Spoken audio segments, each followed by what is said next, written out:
Stifler is gone.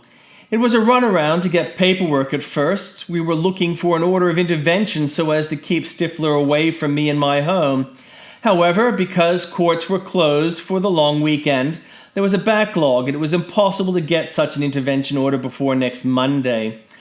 Another option was the VCAT, Victorian Civil and Administrative Tribunal, which deals with disputes regarding share houses and landlords.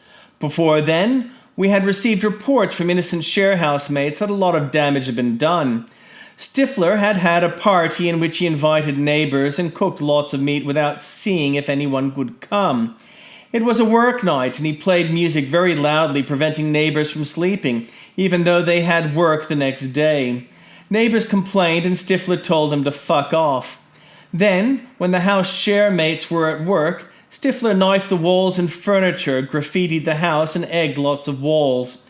He scratched the big screen TV and butted out cigarettes on chairs. He ripped apart cupboard doors. Photographs were shown to police. I made a victim impact statement regarding his repeated threats to kill me over several hours.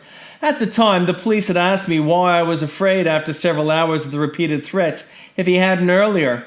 I pointed out I was not used to such abuse. SWAT were used to get Stifler to the local police where he was charged and served with a notice. He left and returned to our home at 8 p.m. to collect his car and drove off, although I understand he's not got a license. He arrived again at 10:35 p.m. demanding to be let in, but I maintained the locks and called emergency. He drove off less than a minute later when he saw me calling police. For some, at the moment, the sex party has more credibility. My name is David Daniel Ball, and I'm the Conservative Voice. David Daniel Ball is author of History of the World in a Year by the Conservative Voice.